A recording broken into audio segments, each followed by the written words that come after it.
calling the May 17th meeting of the Planning Commission into session. Can we all please rise for the Pledge of Allegiance? Pledge allegiance to the flag of the United States of America and to the republic for which it stands, one nation, under God, indivisible, with liberty and justice for all. Kate, can you call the roll, please? Sure. Gary Cunningham. Here. Sean Keir. Here. Patty Crowan. Here. Doug Bryson. Here. Bruce Robinson. Here. Miles Schlesinger. Present. Steve Griffiths. Here. Are there any agenda changes or revisions? Yes, we have at the end of the agenda, it says that we will reconvene as the Committee for Citizen Involvement, and we're having problems tracking down the documentation that makes the Planning Commission the Committee for Citizen Involvement, so we're not going to do that, just on a little bit of caution that we're not misrepresenting what your function is. We're still going to do the same thing as we were going to do, but you're going to be doing it as the Planning Commission and not as the Committee for Citizen Involvement. All right, thank you. And We'll probably do that under new business after the discussion of city properties. all right. So we'll move it up there. Any motion to approve the minutes for our last meeting on May 2nd? Is there a second? I'll second that. Vote to approve? All in favor? Aye. Aye. Minutes have been approved. No public comments. We don't have public here tonight. No final orders. No public hearings or deliberations. No old business scheduled. And our new business is Richard will be talking about city properties. Excuse me a second, Mr. Yes. Chairman. Just a point of order, a correction for the record. You announced this as the May 17th meeting. We'll just correct that to the May 16th meeting so that Thank you. we don't I have an wrote it agenda. down wrong. It is May 16th. Thank you. Richard, you're on. Okay, thank you. At the last meeting, you all asked to see the materials that were done on the city's properties and go over those, and actually you got them in their packet. But I just wanted to present the maps to you in this context so you can have a little discussion if you want. And the properties in here essentially go from north to south. Don't include the village's property, but includes, I believe, everything else. The first one is up in Rhodes End on Salasy Drive. It's about a little more than 6/10 of an acre, has the county residential zoning on it. It is in the tsunami zone.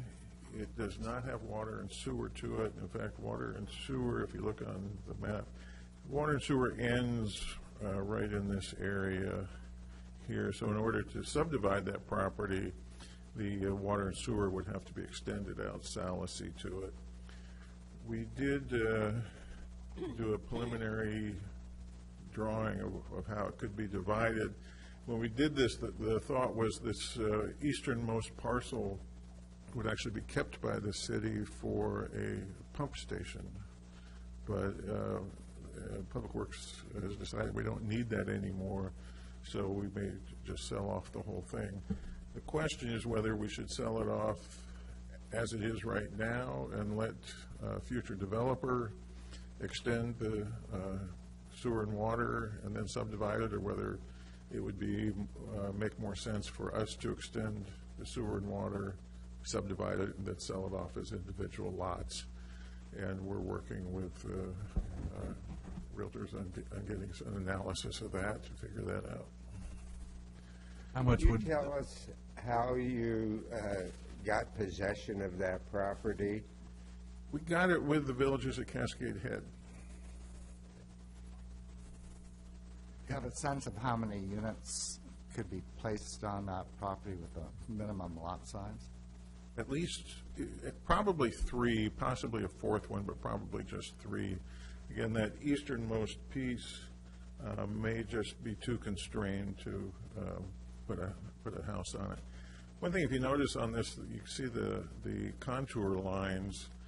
There's a very, very steep, essentially cliff along part of this, which makes it an interesting site to build on.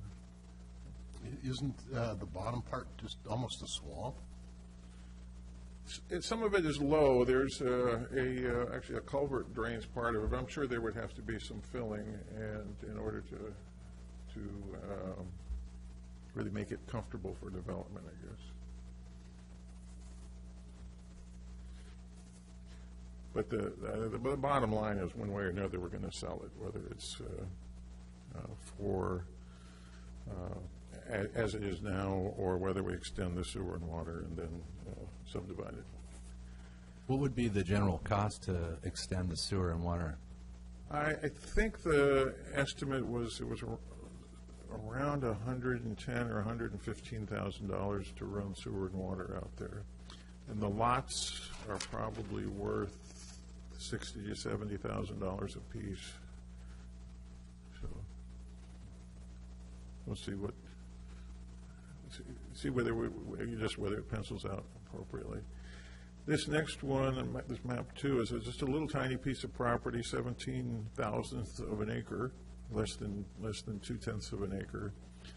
I'm not sure how we got it. It is used primarily by the property owner to the east for driveway.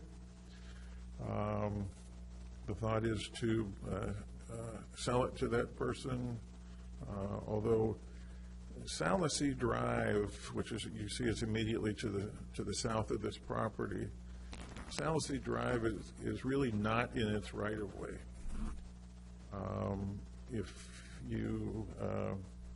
There is what amounts to a driveway through Salasy that ends just past this house, and then it becomes just a gravel road or a dirt road. The main Salasy actually runs through the property immediately to the south there. And Public Works and others are looking into taking out Salasy where it actually is and moving it into its proper right-of-way. And there's water and sewer in that right-of-way, so no matter what, we need to keep that right-of-way. But if we end up putting Salasy in its proper place, this piece may be needed, because we would end up with two streets coming in right next to each other, may be needed somehow to combine them where they enter the intersect with Logan Road. So that's a pending decision until you find that out. Right, yeah. Could I interject an opinion about that, or is this Pardon me? would this be a good time to interject an opinion about what we ought to do? Sure. That's probably the most dangerous intersection right there in Rhodes End. It's a blind intersection. If you're parked there turning left, you can't see a car coming because of a big utility box. Right up here to the... Yeah, at that Yeah. corner. There's also a telephone pole. Right, If you're closer, you look to the right, you don't see the traffic behind the telephone pole. right. Also, there's a parking spot right up there. We have to seriously re-engineer that entire intersection. And so I don't think now would be the time to sell it to anybody. I agree. Yeah, that's how I come to work every day, and I know it's a dicey turn there, especially if someone is heading south on Logan Road at any speed, because there's a hill, over a hill, so, yeah. You know, you can't see past that 1 mile mark there. Right. And that's only 25 paces from where you're sitting. Yeah. So a car going at 45 miles an hour, which is the standard speed on that road, is only visible for 4 seconds to the car turning left off of that road. Yeah, you definitely look right. The last thing you do before you go is look to the right.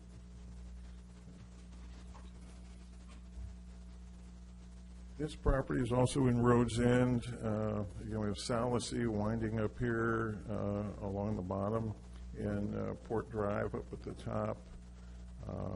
The property extends from Port down to Salasy. There's over 30 feet of topography, probably over 40 feet of elevation change between the two.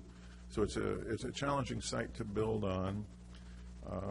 It does not have sewer, although there's water up at the top. We are thinking of that as a possibility, at least up at the top part of it, as a site for an emergency cache for tsunami supplies.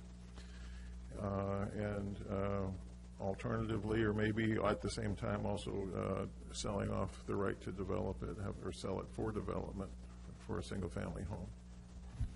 Do you have similar spots picked out in other neighborhoods in town for catch? Not that I know of. I just, I had identified this one, and I imagine there are other spots elsewhere, but this looks like a good one for Rhodes End. Although what may end up happening, as you can see, it's kind of hard to see here, but the Port Drive is actually sort of really in just the northern half of that right-of-way. And so maybe a cache location could be in the right-of-way itself, and then the whole lot could just be sold off.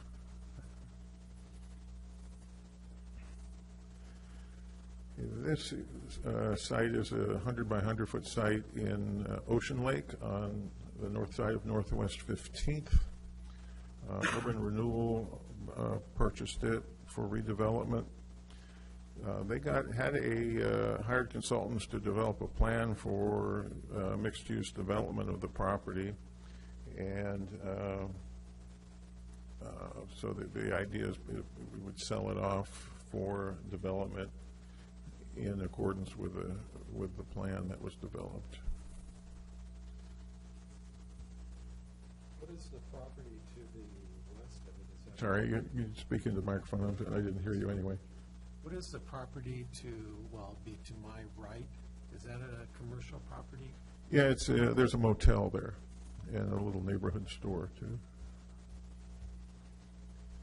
What does the TGM stand for? Transportation and Growth Management. I think they got a grant from the Transportation and Growth Management Program to develop the plan for the property. How many units does the property support? How many what? Units does the property support? I don't recall exactly. It's a small property. It's just 100 by 100, and so as ever, the constraint is parking. So there would be some commercial, and the idea that there would be some residential, like on the second floor. So, but I don't recall exactly what the plan called for. Richard, is the idea that it would be sold for development, or that the city would develop? Probably. Or urban renewal? Probably sold for development, subject to I think I called it a disposition and development agreement.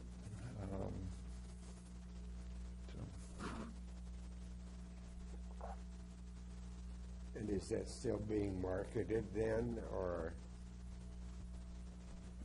what's happening to the plan at this point? We have, I think Urban Renewal has 4 properties that they're getting ready to market, and this is one of them. They're marketed with a specific development plan attached to them? I think in this case, there's a specific concept for it. And so they would be looking for letters of interest and then negotiating on exactly how it would be developed and what the cost would be and such. Thanks. And this property is zoned RM. It's almost 4 acres just north of the Episcopal Church. We bought it with the intention of using it for affordable housing, and the plan is to develop it somehow for workforce housing. Whether we do it or arrange with a developer to do it or remains to be seen. But again, the intent was to get it for affordable housing, so the expectation is that's how it will be used. and it's zoned multifamily, so, and it's almost 4 acres, though it's topographically very challenging. Properties like this, if they're any size in the city, there's usually a pretty good reason why they haven't been developed. It's not going to be the easiest thing to develop, but I think we can get a substantial number of units onto it. Yeah. A lot.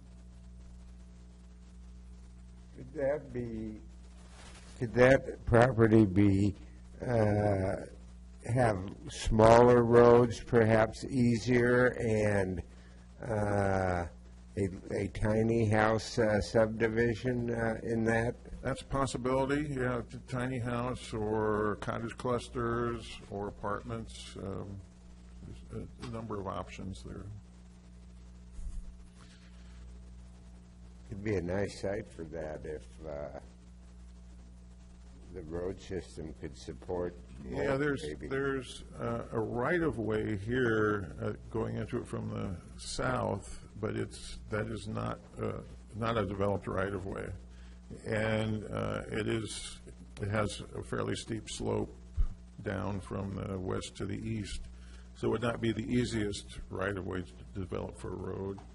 There also is a little bit of access here off of 25th, which is where the entrance to the Episcopal Church is, so there may be access there. So the property owner to the north wants to develop the property behind the Captain Cook Hotel, and there's a street up to the north of that, so it may be possible to bring, as part of that development, bring that street down into it. So. How about the road near Christus Park to the south? This one? Yeah. Yeah, like I said, this one it's a right-of-way, but it's not a developed road, and it is topographically challenging. It would be expensive to put that through, although it gets pretty close to it. It's not just a matter of putting some gravel and some pavement down. It will require some substantial grading to make it into a passable road, and probably some retaining walls on both sides. Richard, what's the line that goes down through it? Right? What's that line that goes down through it indicate? It's just, it's 2 lots. Okay. Talking about that yellow line? Yeah, there's just 2 lots there. And to the east of it, that's open space, correct? Right. Actually, the property we acquired was bigger than this, and part of it we acquired with open space money. So that part was put aside for open space. Does it have then, towards this side of the picture, some open space property that is left open space? Right. It's set aside. It was purchased with open space funds, and it's permanent open space. It's zoned for open space. That approximately 25% of the land. I'm not sure what percentage it was. It might even be a little bit more than that. Okay. Well, when the Captain Cook property was on, I looked at that, and I went down the next street over and saw those 2 roads that were substantially below the Highway 101, and the second one also I traveled down, and I think it was the last one on the street, to the towards this property, and I think that could be the entrance to the area, basically, with some improvements, and then you wouldn't have to build a large investment in road work. It's possible. Public Works is looking at different ways to access it.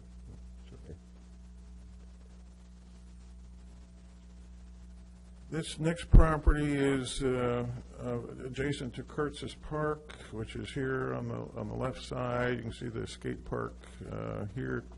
Even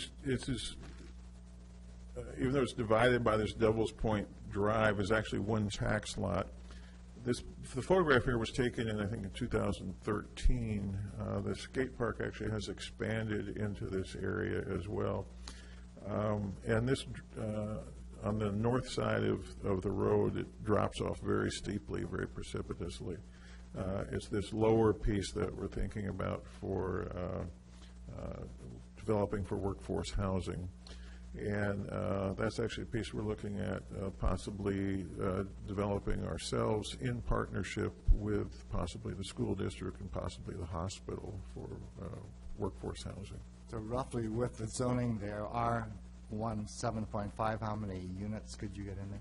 Well, one of the nice things is that because it's all one lot, we can take some of the density off of this part and put it onto here, so it's conceivable that we could get 16 to 20 units in if it was like townhouses or something like that. Probably the lower end of that. But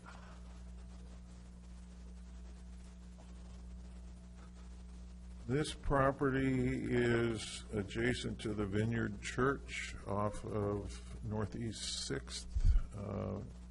It's also, if you know where the food pantry is, it's right near there.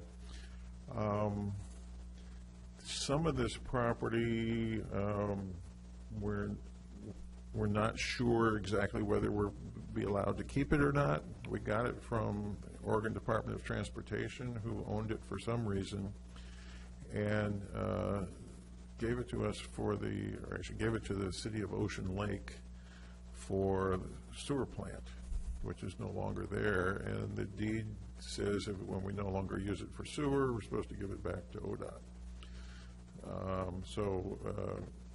You know, the city attorney is looking into whether they really expect it back or not, or want it back, or what it would have to be done in order for us to be able to keep it. But if we do keep it, we either sell it or arrange for its development for workforce housing. How large is that? 1.21 acres. It's zoned R175.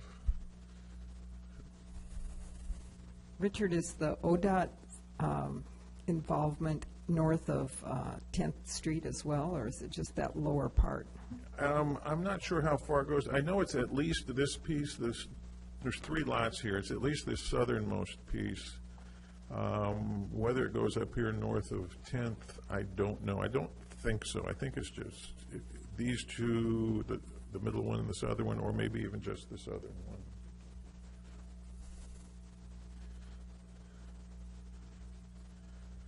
This property is in D Lake.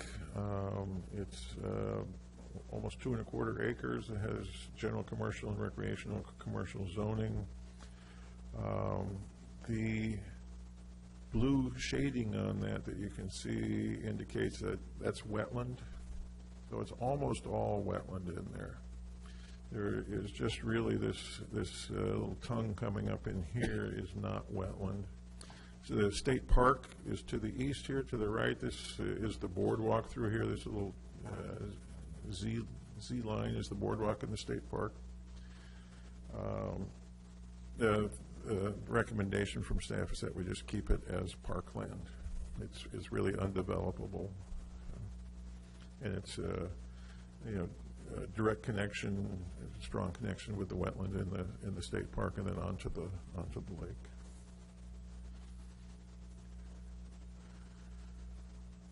This is on Southeast 3rd in D Lake.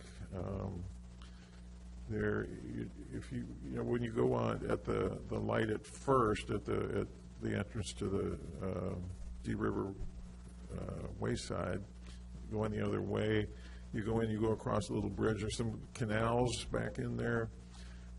This is one of those canals right along here. And so the property abuts the canal. We have a sewer pump station here.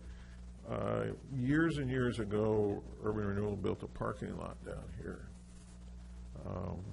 And it gets almost no use. It's pretty hidden away. And if you park there, I'm not, you know, there's not much you can go to once you're there parked that's convenient. So the recommendation has been to sell that off for development, possibly keeping a way to get access to the canal, like, so you can put your kayak in and go on out to the lake, or what have That would you. be a good place for that, yeah. Is the shaded area, I mean, there's wetland and then there's wetland. Is the shaded area in that picture always wet? Some of it is. You know, certainly the part that's in the parking lot isn't. Back in the, I think it was actually, well, back in the 90s when we had the local wetland inventory done, they couldn't go out and do, 100%, they couldn't do delineations. They did do some determinations, and then based on aerial photography, looking at vegetation types, they would estimated where wetlands were. So when somebody wants to develop a property that we show as possibly or probably wetland, then we have either a determination or a delineation done, depending on whichever is appropriate. In this case, I know that north of the parking lot, it's pretty wet, but it's not, it's not a swampy kind of wet in there, I don't think. But in any event, this area outside the wetland could be good for development. There's issues with it. It's in the floodplain. It's also in the tsunami zone. So there's issues of what you would like to see in the tsunami zone, what you'd like to see in the floodplain. Be a good dog park. Pardon me? Could be a good dog park. Could you clue me in, Richard, a little bit more where this is physically located at? Okay, let's see, Highway 101 is just out of the picture to the left here. The D River is essentially just out of the You know where picture the to Mexican the top. restaurant used to be, at the corner of 3rd and 101? You know where the That Mexican, Mexican restaurant's still there in the grocery store? where the Mexican grocery Grocery go store down that across hill the there. street. Because I have seen that parking lot full on more than a couple of occasions. Kite Festival? Kite festivals and other big events downtown. It's a good overflow parking spot because, the other places we have on the other side of D River aren't that hot for overflow parking. That's a possibility, and it's really a decision of how much resources we want to put into something that is rarely used. When it's used, those few times a year when it's used, it is used, and it's certainly useful. But it's sort of like we don't want to have shopping centers build their parking lot for Black Friday. We want to do it for what's normal, and so this one really does not get used much. It's also a parking lot off of a one-way street, too. Right, yeah. It is a quarter of a mile from the proposed park. Ready? It's a quarter of a mile from the proposed park, 5-minute walk from the Yeah. proposed park that we're So- talking about at 3rd and Keel. How many parking places are there? Just a guess. I would guess there's 25 there, something like that. But wouldn't that tie into if they redevelop the wayside at D River, might that have more potential use as a parking lot? If people know it's there and are willing to make the walk up the hill, possibly.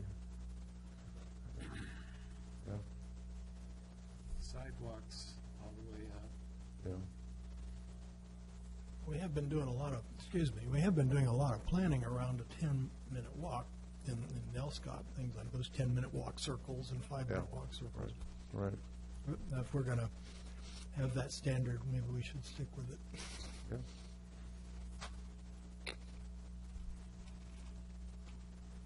Speaking of the park,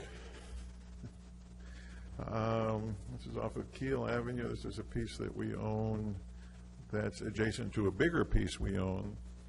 And the question is whether to use that for housing possibilities, sell it for housing, or use it as part of the proposed park that we're looking at developing there.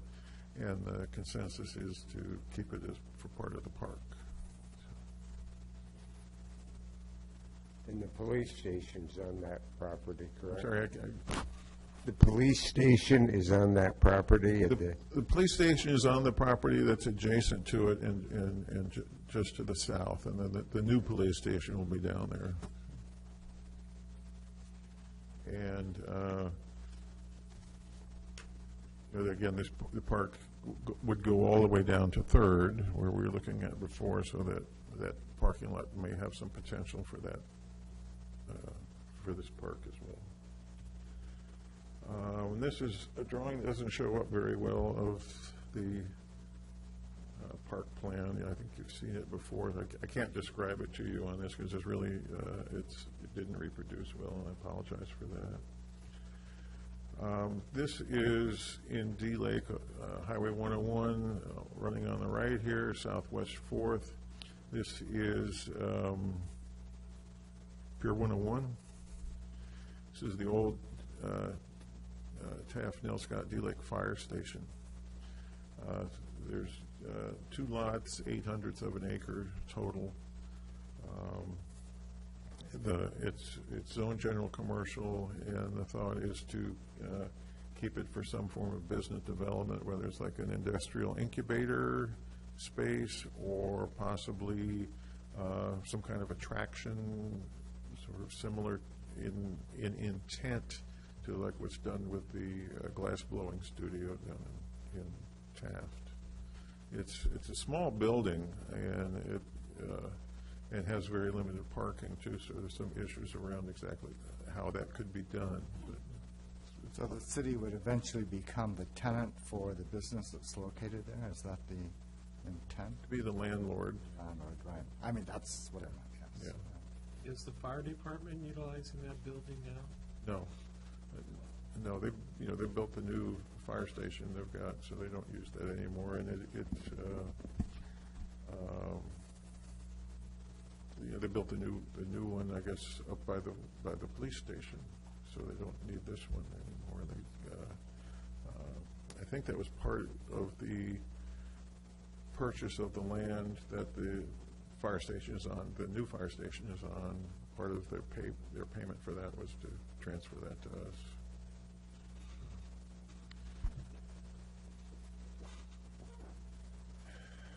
This property is just south of where you are now, Highway 101 on the right.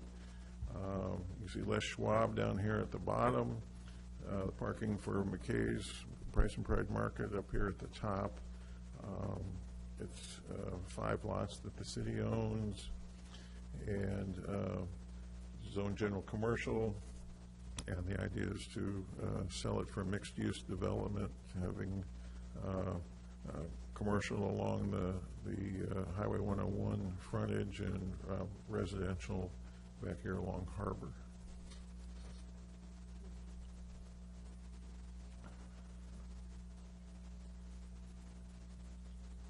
This is a piece east of the highway in the Nell Scott area. It's a single-family residential lot that I'm not sure how we got it, but actually we gave it to, I say, Habitat for Humanity. They gave it back because it is a challenging site to develop. It has a lot of topography, so they could not, within the scope of the affordability that they want to have, they could not economically develop it. So they gave it back to us, and our recommendation is to just put it on the market and sell it for someone to build a house on. That might be a good area for a catch location also for the Nell Scott area. For what? For a catch location? Yeah, possibility. Yeah.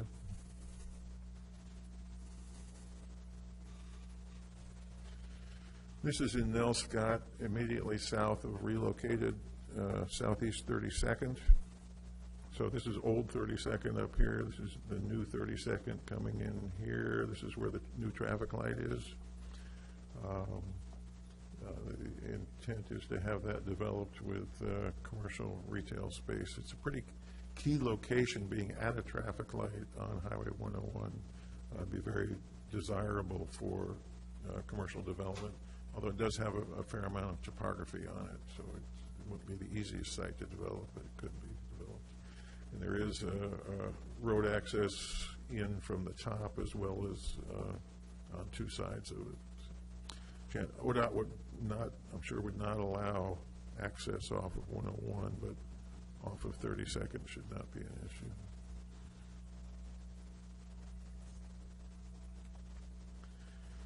This is property down in Taft. It's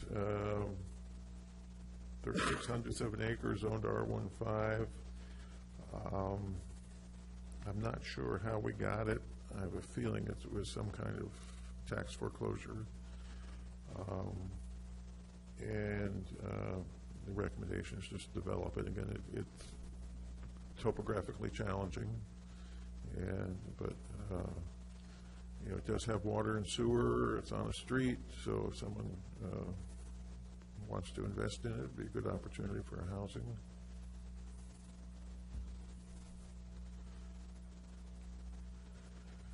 These two lots are in Taft, east of the highway and actually east of the former school site.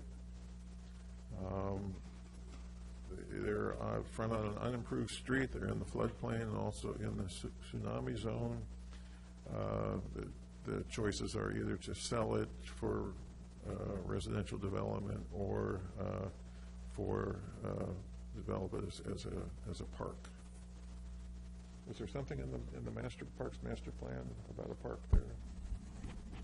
Not specifically at that location, but pocket parks generally are favored, especially if there is an area that doesn't have a neighborhood park. And this is really close to the old Taft Elementary School site. Yes, yeah. So the best thing may be just to sell it for development.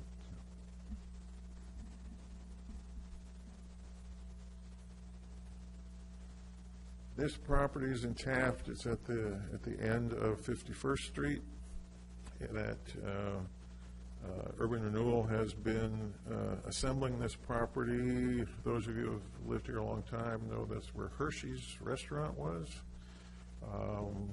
And it's used primarily now for parking at the end of the 51st Street turnaround in that area.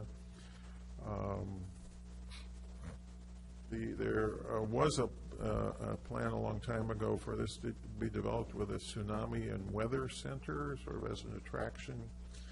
But there was a feasibility study done, and it was basically found it would not support itself and needed a partner basically doing commercial development, and the tsunami and weather center would be a relatively minor piece of it. The intent now is to make it available for commercial development, possibly something like a hotel and restaurant there, to make it, it's the end of 51st Street is what could draw you down there and be part of the massive attractions that brings life to the street down in there. How would you handle the need for parking if that is developed commercially? Because I know that's an area where, you know, almost every parking spot is utilized during the summertime. Yeah. The parking for whatever is developed there would be accommodated on site. Years ago, in the mid-90s, there was I think a 64-unit hotel was approved there, actually on just these two lots, or I guess these three lots. that included, had all its parking on it. There is more room there for a different arrangement or what have you. As far as parking for things that aren't happening on that site, yeah, it will take a substantial amount of parking away. There's no question of that. The city, or actually Urban Renewal, did build a parking lot on Inlet Avenue on the other side of 101, and there's, that is some distance to walk, but it is available. But as far as just providing parking, that's a pretty good piece of property for just have it for a parking lot. So the city is considering selling this then for development? Yeah, again, probably with a development agreement that this is how it's going to be developed after negotiation and working out a plan. Richard, you said at one time there was a proposal for a 64-unit hotel there. Right. Is that a 3-story unit or? I think it worked out to be 4 stories. The height limit at the time it was approved was 45 feet. The height limit there now is 38 feet. At the time it was 45. I seem to recall, I'm pretty sure it was 4 stories with parking under and behind.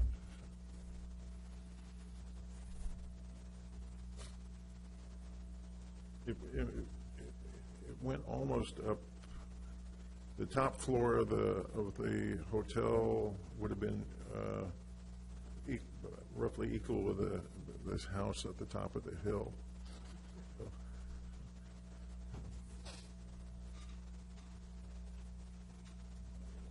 This property is in Cutler City, at the extreme southern end of Cutler City.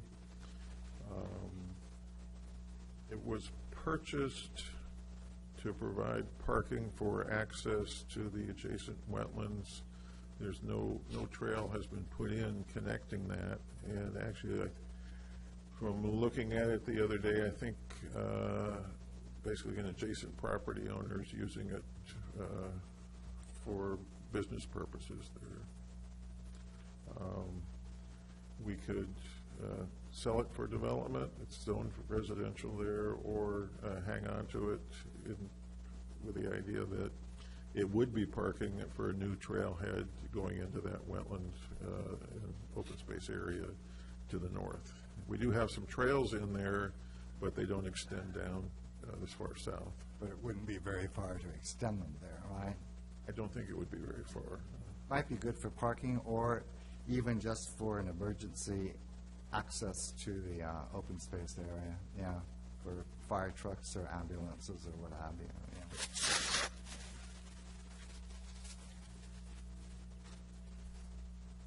This property is in D Lake. It's, we had looked where the parking lot was on 3rd, Southeast 3rd. This is further east on Southeast 3rd. It's property that was donated to the city. It's 3 lots. There is a manufactured home on that actually spans all 3 lots. The Southeast 3rd actually runs, the actual roadway itself runs through it, runs across the 2 westernmost lots, so it's not as developable as one might think because of the road actually occupying part of it. We use it for when the city hires somebody. Sometimes it takes a while to find a place to live, and this is sort of temporary housing for city employees while they're looking for a house to either buy or rent or what have you, looking for, so they have time to transition.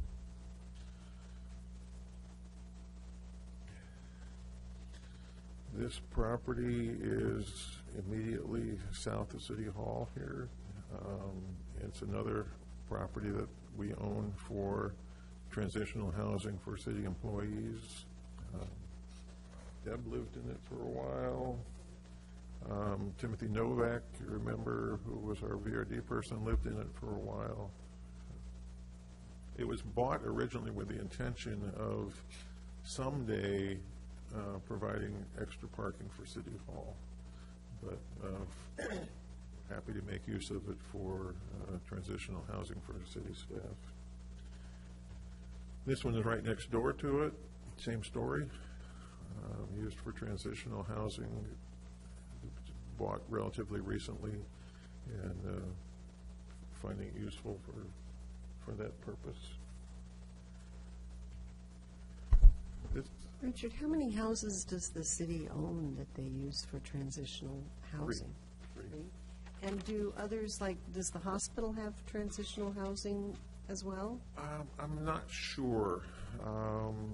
I can't answer the question. I don't know. It's one of the things where I pointed out that property next to Kurtz's Park, where we're thinking about for workforce housing, that could be transitional as well. So, and I've just had very, very preliminary talk with the hospital about that as a possible use for that. They were interested. So. So some sort of joint, some sort of partnership with the hospital perhaps Right. to build something? Okay. This property is on the north side of the Dee River at Highway 101. The property to the east of it, just out of the picture, just over here, that's open space. This other property in here has in the past been proposed, I think there should be a 100-unit motel was proposed for it years ago. It's across, that's the hotel in the upper right corner. Yeah, there's a hotel here and one here. This is the Shearwater and the Dee River down here. Pink stripe indicates, The pink stripe is the approximate location of a Devils Lake Water Improvement District access easement.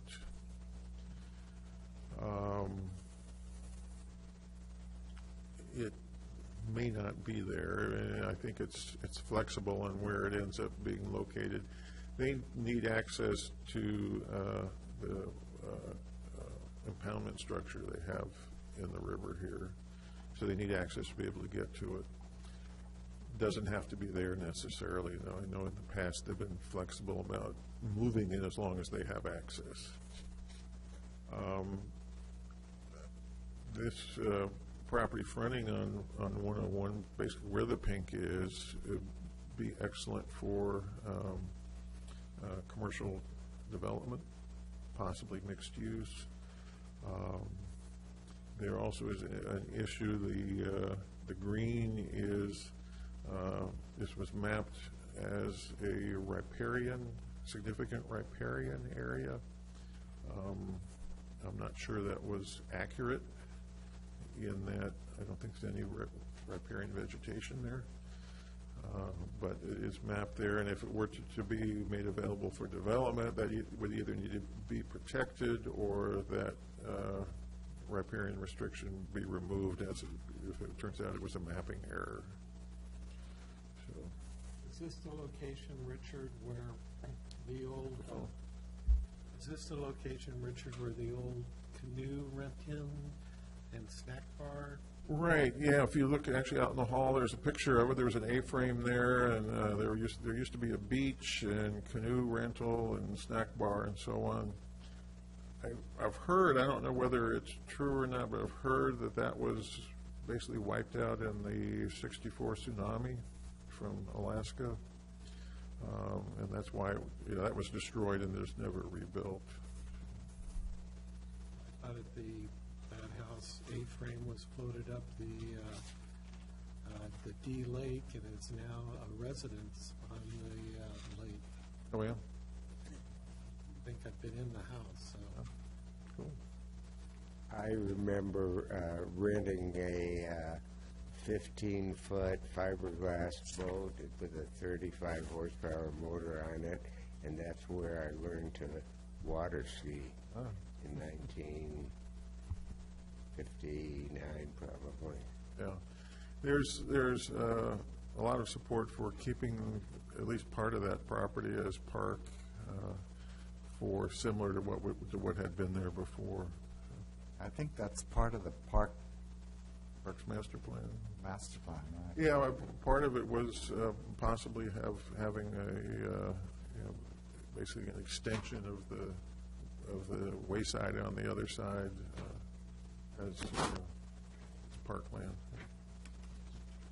The city or the state of Oregon has blocked off where you can go back and launch a boat, and they put in a bridge over the a state park that is really a nice walkway, and I think in the parks plan you talk about adding on to that and bringing it to the highway, basically. Yeah, I think that bridge was weakened, and so they closed the bridge to vehicles because I think it was dangerous for vehicles to go across it. It was basically an extension of First Street coming out here, went past this open space into state parkland there, which is at the end of the boardwalk. So that could be improved, though, and you could get additional parking in there to shops or anything along that area to regenerate that activity. I think in the not too distant past, the people down there used the state park and back to launch boats and take boats out. Richard, one final question. Don't want to mull over this topic too much, but is there a plan to dredge that part of the lake as it flows into the Dee River? I can't answer that. I don't know. The Water Improvement District. The Water Improvement District has a plan to dredge out the Dee River to the dam. That has been delayed because the digging machine doesn't reach far enough, and they have to check the lamprey that are embedded in the sand before taking the sand out of the Dee River. And it's scheduled now for 2018, I believe, if all goes well. Thank you. Are there more properties, or I think that's it. doesn't the city own some lots on Southwest 29th? Yes, we have some lots that, at 29th, and I think it's Dune. Coast? Coast, okay, yeah. I think we have some land there. I don't know why that wasn't put in this, but it's residentially zoned land, and I think the expectation would be that would be sold off for residential development. About 3 or 4 units? Yeah. Possibly. Good. Well, thank you, Richard, yeah. Any further questions for Richard? Yes. I have one. So what is required at this point for the city to pull the trigger on any of these? Decision from the city council or the urban renewal agency to actually do it. Like I said, there's 4 that they're looking at marketing now for commercial development. Some of these others is largely just a matter for the decision to put them on the market. You know. So ones that the city is considering developing, I'm going to go back to the park question.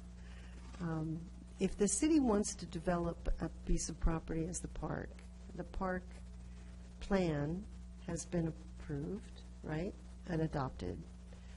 Now, one would expect the park director to initiate action, but since we don't have one of those, we have 3 or 4 able-bodied folks taking on that role. So I'm just trying to figure out, where do we go from here in order to get something moving? Like on the parks thing, the city manager is taking on the role of the parks director. And the city manager, Public Works, and Planning have been working on developing a plan, and there are some funds in the budget to develop a plan for it, and I guess, and then actually develop it. The Yeah, Denver Park. In D the, Park, it's the D Park. in this coming, right, exactly. In this coming budget cycle, we've got some money in our planning budget for a landscape architect to refine a design for the park elements. And Public Works has money in there for a survey of the property and Phase 1, which is still undefined. But anyway, it is moving ahead in that case. Well, one of the reasons I ask is because it seems to me that the first thing would be to, as you say, get a design firm in to identify what's possible and what's feasible, and then the budget for it. And at that point, then it seems you could, if you were going to develop it in phases, and I'll start with my favorite, the dog park part of it, that's when you start looking at partners and sponsors and donors within the city. And it seems that that might be a nice sort of first step into that park. Just my opinion. So. And in regard to the areas the city wants to develop for workforce housing, how are plans going forward with that? We're looking at a survey to figure out exactly what's there, and then actually the plan would be developed in-house. We have engineers here who are capable of designing the civil improvements and so on. And beyond that, then we would have to figure out exactly how development could happen in there. But the first step is figuring out what could fit and how it would be arranged on the property. So we'll be doing that in the coming year. How far away are they from completing the study? Since it hasn't started, it's in the next year's budget, the coming budget that would start in July. Assuming that's passed, it will start next year, the next fiscal year. My own reading of the city council planning for the budget is questionable, and I think there'll be a fight over that, because I think some of the members of the council are for parks and personnel, and some, I think, will fight the moving ahead. And like the parks director, there's going to be a fight on that also. Yeah.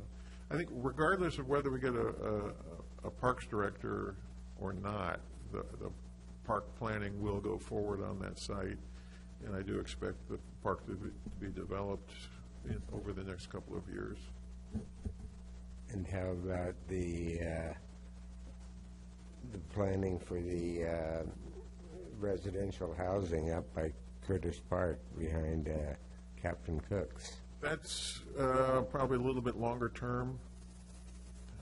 It would be a substantial financial commitment, and we'd have to work out with partners, if any, on exactly what they would want and how the whole thing would be structured. Well, thank you, Richard. Is it time now to move on to talking about the comprehensive plan vision work?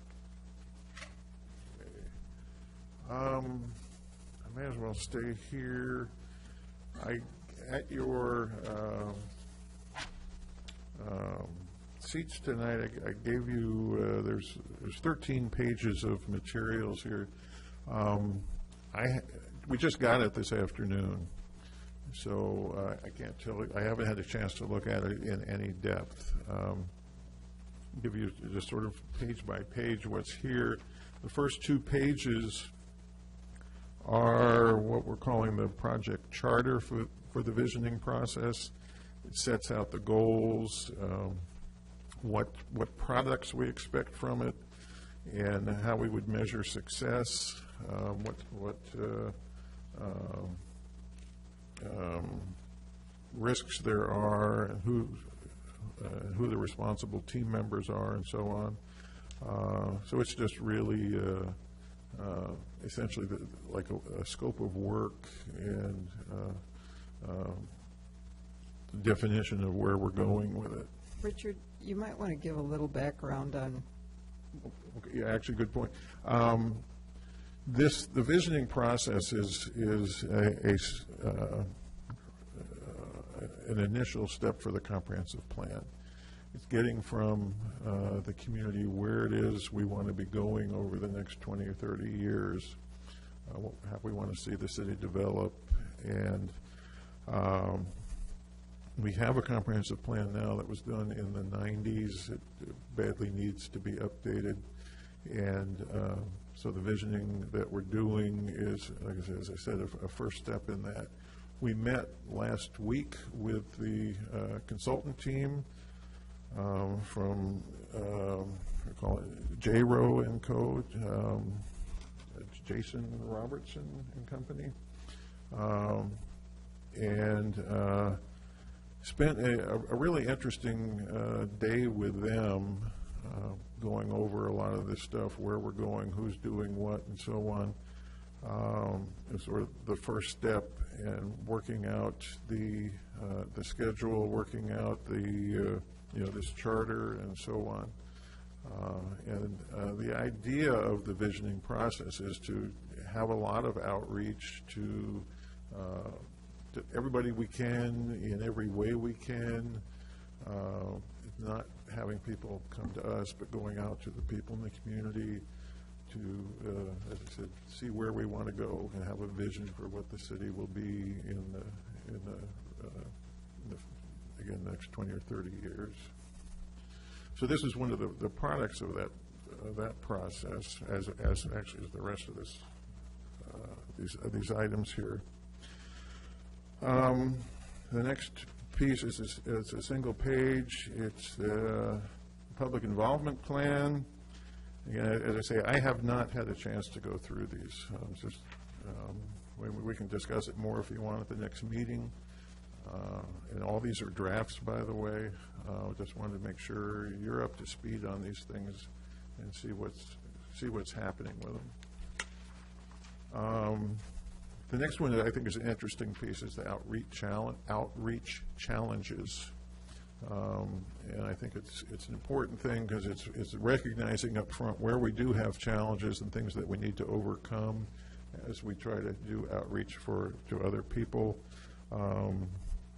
to engage as many people as we can, and not just sort of the usual suspects who show up at meetings, here at City Hall. And the next one is called assessment. It's really looking at defining indicators to show us how we're doing on outreach, the number of people we reach, the kinds of people we reach, the amount of the comments we get, the characteristics of it, and that kind of thing. Richard, going back to the outreach challenges, I see one, and I think maybe the answer to my concern would be the neighborhood associations, but getting feedback from people who own second homes in Lincoln City but don't use them as VRDs. They're just simply second family homes. And I think it would be useful to get feedback from them. Absolutely. As part of this process. But, yeah. Yes. That same page has a lot of questions. How can we lower barriers in terms of scheduling and venue and availability of child care? How can we deliver content that addresses language barriers? And so on, each one has a question associated with it. So if any of you, as you're looking these over, Richard, do you want them to email you, or do you want to talk about it again next meeting, or how do you want to do that? Yes and yes. Yeah, email, look over these things, contact us, and we can, and we can talk about them, about stuff in the next meeting too. The consultants have asked us for a meeting next week. So any input before then would be more than welcome. Who are you meeting with next week? Our consultants, Oh, So you'd like our feedback by the end of this week, then? that would be great, or early next week would be fine, so, yeah. Richard, I don't remember what the group was, but I thought it was a group that represented the community, and they were reviewing something or visualizing. I think it was the Parks and Recreation thing about 6 months ago, or maybe a little less time than that. We're on Channel 4. And were they putting together the Parks and Recreation plan? We've had a number of planning initiatives, and the parks, we just wrapped up last month, the month before, and it did come to the Planning Commission for a public hearing, and then it went to the City Council for a public hearing. It could very well have been that one. Any of those meetings, and then we also have been having our economic opportunities analysis, housing needs assessment, and buildable lands inventory project, and that is nearing an end, and we've also been having those, and those probably are being shown on Channel 4 also. I'm trying to think what else we've got. Oh, the Nelscott Gap Refinement Plan. We just had a meeting last week on that one, and that's... This had to be before I was on the Planning Oh, okay. Commission, I think, and it was a long-term thing, but there were, the new president of the chamber, or manager of the Chamber of Commerce Okay. was sitting here and participating, and there was a good cross-section of We have had people great- that I recognized. We've had a lot of great participation in all our committees, and we just finished the Transportation System Plan at the end of 2015. So this has been several years of really pretty intense planning. All those are on our website. You can stream those videos and see any of those meetings for any of those different projects. And if you need help in finding that online, we can do that for you if you just give us a call. We had, I think you may be referring to, we have various project advisory committees working on, like, on the Parks Plan and the Nelscott Gaps Plan, the Transportation System Plan, and they have been meeting in here, as you say, with a broad representation. We tried to get broad representation on that committee and on those committees, and we're about to set up another committee to help run the visioning process. But I want to emphasize that committee, we're not just looking for input from that committee, and then that's going to be how we're going to decide things. There's going to be, again, a lot of outreach, a lot of going out to as many people in the community as we can get to get input on that. And related to that, actually, the meeting we had last week with our consultants and some city staff members, it was really very interesting.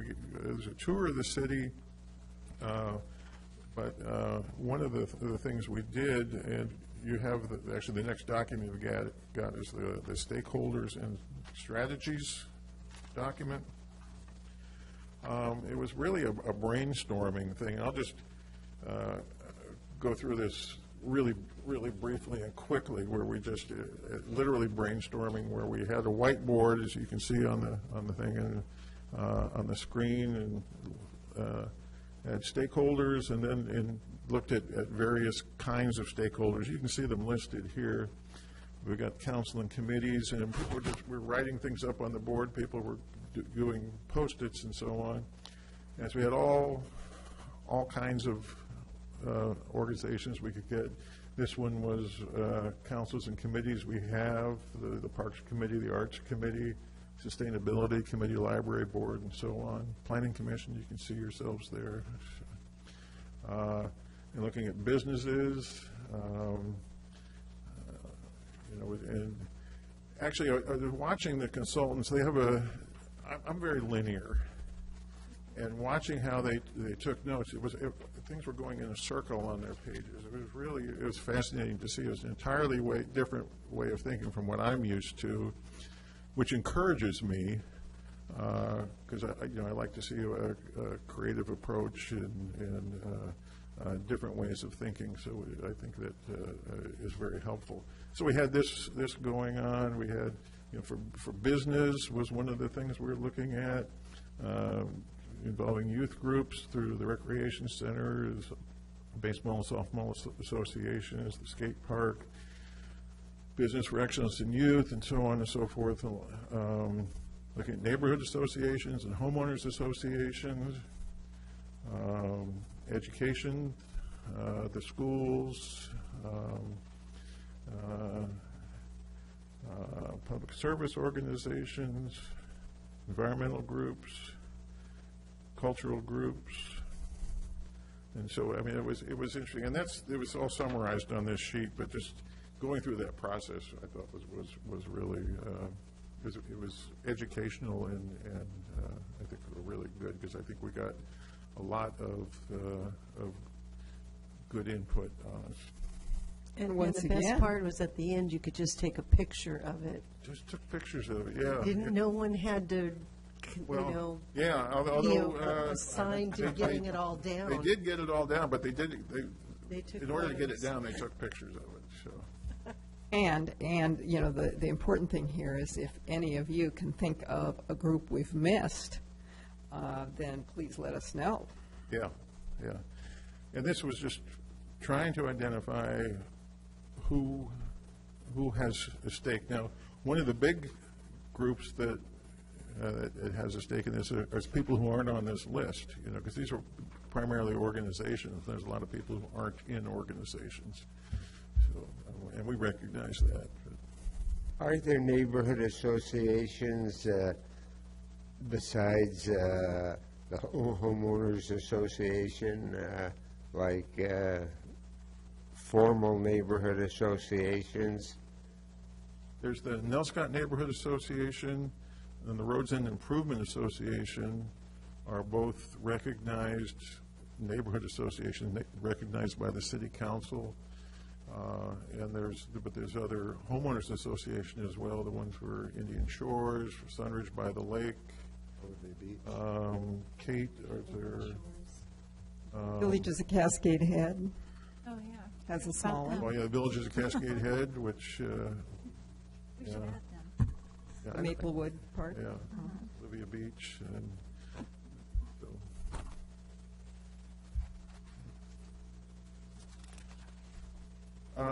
Also, they put together, the next to the last document is just some statistics, which is similar to what I gave you in the last meeting. It's just more of the same on population, is showing, again, how skewed our population is to the above age 45. More than half of our population is over 45, and almost a third is over 60, or almost a quarter is over 65. Small household sizes. More than 3/4 of our households are 1 or 2 people. We have a high percentage of renters in our occupied housing units. More than half are renters. And we have a fairly low income. Median income is fairly low. And almost over 20% of our population is below poverty level. The final document in there is the brand discovery results. And you saw the survey that was sent to you. This is, Some of us participated. I hope all of us did, yeah. and How this many is did? Can you raise your hands? Did you fill out the survey online? the survey? Oh, well, we've got a few of them. Good. Okay. This is the results of it.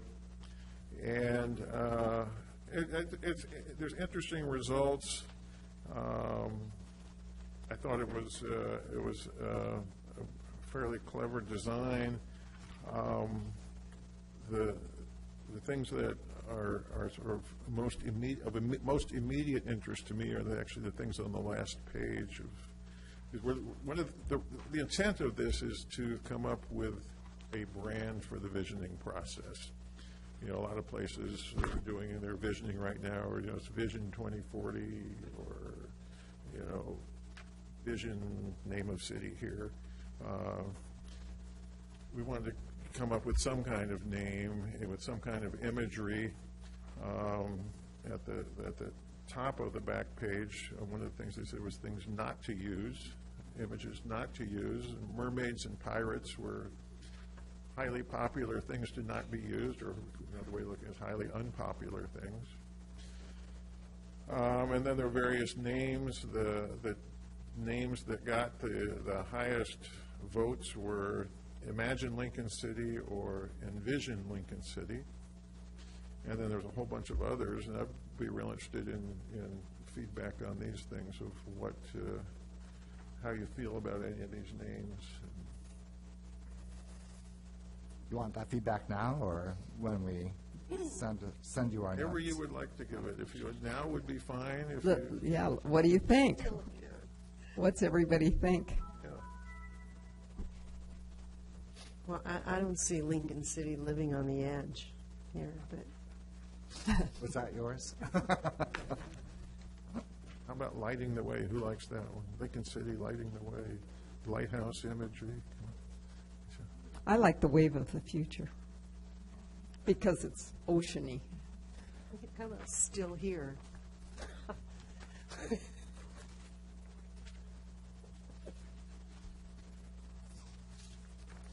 Well, So give us some thought, give us some feedback anytime. You've got our email and so on. So.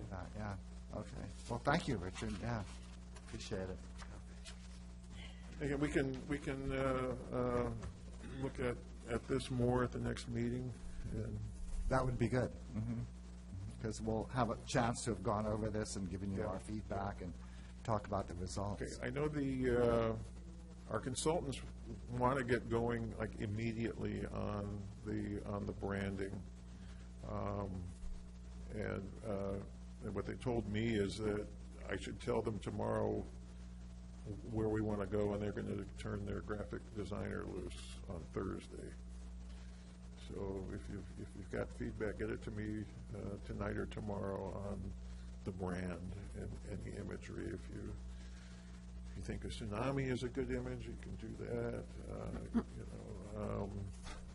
Lighthouse, no mermaids, no pirates, no seagulls.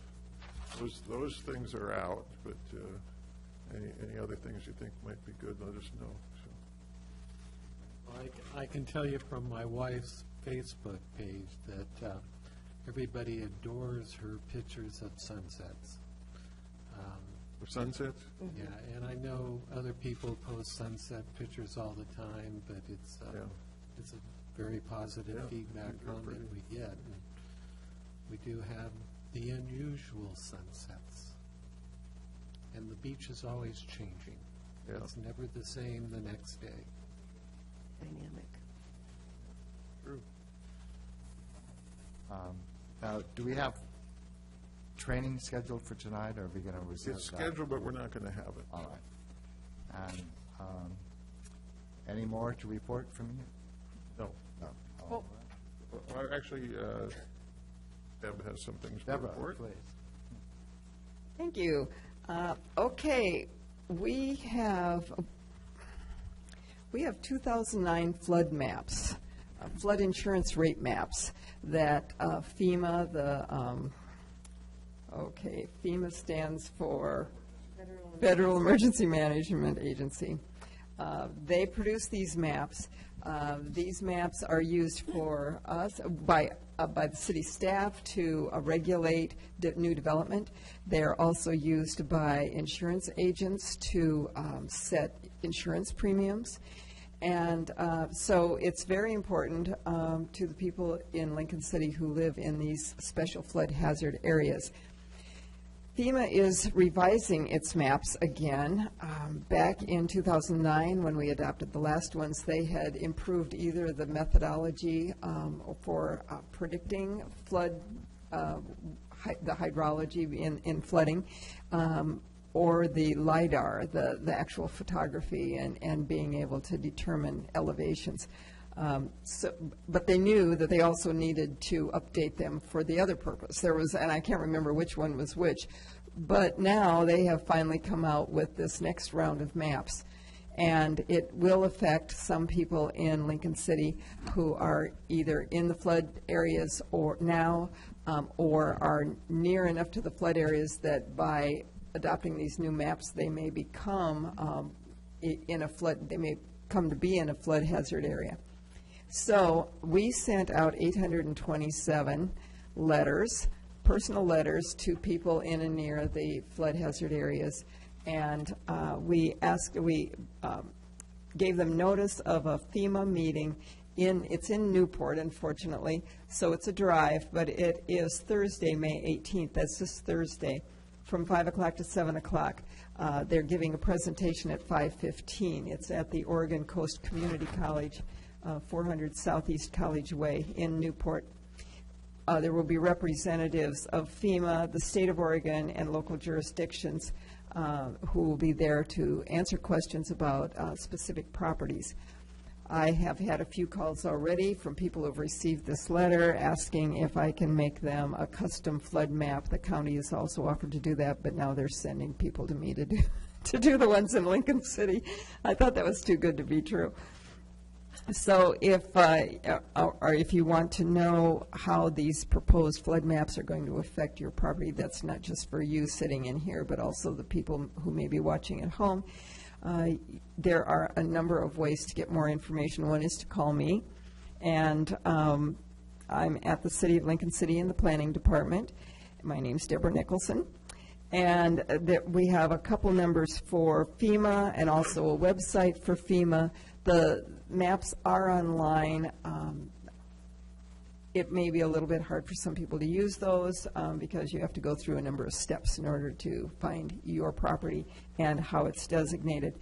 So I would encourage people to come to the meeting on Thursday and or find out from me or FEMA what the impact of these new maps would be on them. The schedule for these is that they're rolling this out. This is their first public meeting. We think we might need to have more public meetings because the county sent out 3,500 of these type notices. And so we don't know how many people will be at Thursday's meeting, but we might want to set up additional meetings and possibly one here in Lincoln City that would be more convenient. And then they will have, I think, other opportunities for public input, but try to take these to the Council for Public Hearings at the beginning of the summer of 2018, and then have them a deadline sometime in the summer of 2018. And from that time forward, then we would be using the new maps as opposed to the 2009 maps. Deborah, Yes. is this strictly water level, not like tsunami maps? This is if you're living in a riverbed or something like that? Right. There are a couple of different kinds of flood hazard areas, and these are not, we're not talking about tsunami inundation zone here. So some of them are at a stream bed, near a stream or a river where flooding might cause, and it's called the floodplain in that case, and it's the 100-year floodplain. So the chances of having a flood in the 100-year floodplain are supposed to be once every 100 years on average, but that doesn't, prevent that from happening. I mean, you start over basically every year, so you always have that chance. We also have a flood hazard zone along the coastline. That's a velocity type flooding from the waves in the ocean. We have shallow overland flooding, and that's pretty much the three that we see represented here. Deborah, do you have any idea if that meeting on Thursday will be televised? And if it is, could it be put on our public access channel? I will ask about that. I don't know, I haven't seen anything about that, but I think that would be an excellent idea. I think the downside might be that if they're going to have tables, they're going to have the presentation, and that at least could be put online. Then they're breaking out, and people are going to visit different FEMA representatives and other staff at these various tables, so that might not make for very good viewing, but the presentations certainly should be online, and I'll see if we can make that happen. Thank you. I have these handouts here. Do you want to just pass those to Gary? I don't know if they're quite enough, but there's one more here if you need it. Those are copies of the letters that were sent out. All right, And I think that's about it, unless you have other questions. and our city attorney is not here, so anything from our planning commissioners this evening? No? All right.